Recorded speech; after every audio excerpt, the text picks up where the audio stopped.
Well, on that note, and I think as we wind down with a final question, it brings me back to one of the great insights I gained from you, because we've been talking today about tariffs, what President Trump has been declaring, not war, but has been catalyzing change on both sides of the border and geopolitically. We've talked a bit about your Canadian Charter of Rights and some of the underpinnings given what we found in your advanced reading copy. But you cited the terms purpose and conscience, and we touched on them both. But if you were to hear someone describe Frank Stronach's purpose today, what would you want being heard in the world and echoing in eternity, my dear friend, as Frank Stronach's purpose on its way to being fulfilled today? We know you fulfilled your original purpose, which was to never go hungry again. But today, what would you describe and hope that it's being said to have been fulfilled? What's Frank Stronach's purpose today? On my gravestone, I want to have, it was a good mensch. He was a good mensch. He was a good mensch. And when you say a good mensch, what does that mean to you? Well, a good mensch means to be considerate, to be aware how other people live, good or bad, you know. Could you be defined? And to be helpful in, even if you, I think that you give a certain portion, even, let's say, even if not totally full yet, right?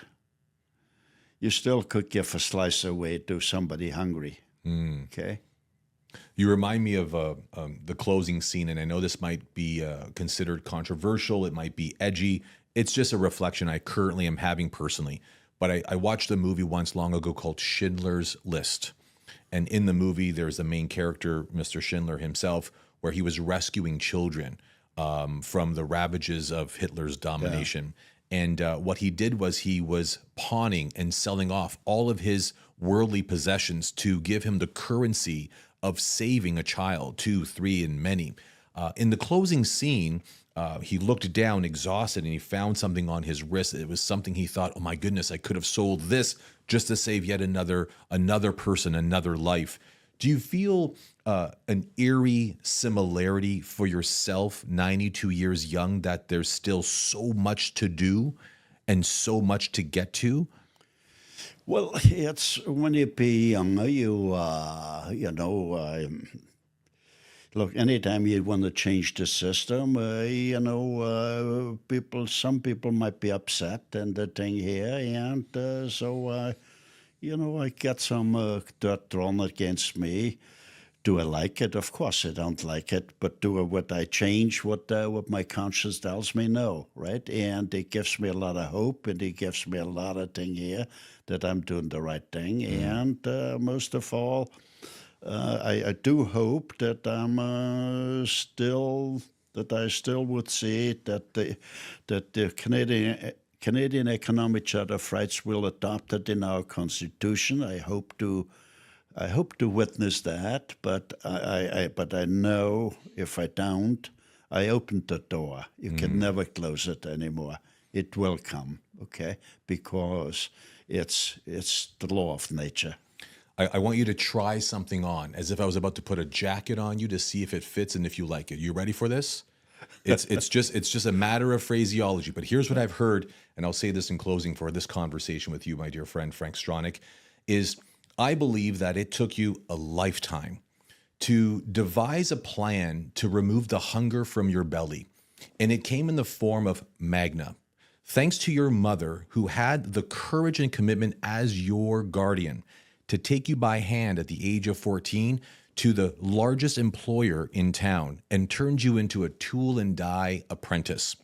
That understudy gave rise to not only your education, but it fortified your skill set, your prowess, and your mastery, understanding not just business, but understanding the laws of efficiency, the laws of sustainability, the laws of profit, loss, and a collective gain. It took you a lifetime to realize all of these underpinnings of what makes things work is when you work them. And I believe that the Canadian Economic Charter of Rights and Responsibilities is your magnum opus, your greatest life's work that came at the expense of Magna, which wasn't a cost, it was a beautiful life's investment. and it produced thousands of jobs and created an incredible industry that has echoed for generations to come beyond both our times here on earth. What I'm willing to say, my friend, and I want to see if you agree, is that this is work of your finest in your greatest hour of life. It's a vision for the Canadian economy. It's a vision for economic sovereignty. And more importantly, it came at the 92 years of experience, trial, and tribulation that you afforded this publication, this vision, this blueprint. That, I believe, is your final purpose. Would you agree? Yeah, of course. I mean, because I think to a certain extent I've been blessed with a good mind. And I realized if I would have gotten more specific,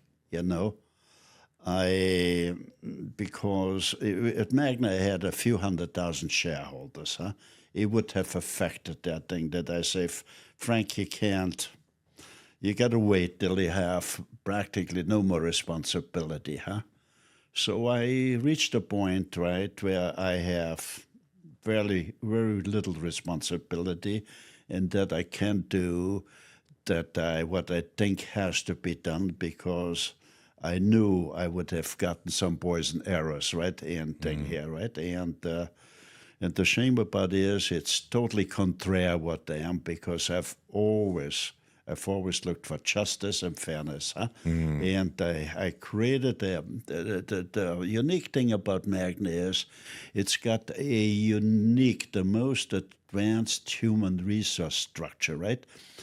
As we all know, finances, the capital needs auditing from time to time, right? On a yearly basis, right? Or constantly.